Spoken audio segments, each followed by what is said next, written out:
नमस्कार शेतकरी बंधूंनो, स्वागत आहे तुमचं आपल्या ग्रेट शेतकरी यूट्यूब चॅनलवर। बघा शेतकरी मित्रांनो, आज 7 ऑगस्ट 2026 रोजचे आजचे आपण संपूर्ण महाराष्ट्रामधील आजचे तूर बाजारभाव या व्हिडिओच्या माध्यमातून लाईव्ह स्वरूपात जाणून घेणार आहोत। तत्पूर्वी आपण चॅनलवर नवीन असाल चॅनलला सबस्क्राईब करायला विसरू नका। बघा शेतकरी मित्रांनो, मागील 15 दिवसाच्या तुलनेमध्ये तुरीचे बाजारभावामध्ये घट आलेली आहे। 400 ते 500 रुपयाने सध्या महाराष्ट्रामध्ये तुरीला 8,000 रुपयापर्यंत ते 7,900 रुपयापर्यंत बाजारभाव मिळालेला आहे।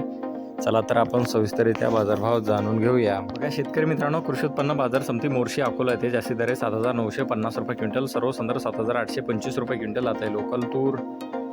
बघा पुढील बाजार समिती देवणी लातूर येथे जास्तीत दर 7,900 रुपये क्विंटल, सर्वसाधारण 7,640 रुपये क्विंटल आता आहे लोकल तूर। बघा पुढील बाजार समिती लातूर येथे अवकालेले 1294 क्विंटल, जास्तीत दर 7,999 रुपये क्विंटल, सर्वसाधारण 7,900 रुपये क्विंटल आता आहे लाल तूर।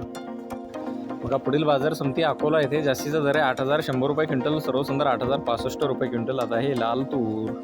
बघा पुढील बाजार समिती अमरावती येथे जास्तीत दर आहे 7,950 रुपये क्विंटल, सर्वसाधारण 7,700 रुपये क्विंटल आता आहे लाल तूर। बघा पुढील बाजार समिती यवतमाळ येथे जास्तीत दर आहे 7,835 रुपये क्विंटल, सर्वसाधारण 7,592 रुपये क्विंटल आता आहे लाल तूर। बघा पुढील बाजार समिती चिखली येथे जास्तीत दर आहे 7,650 रुपये क्विंटल आता आहे लाल तूर।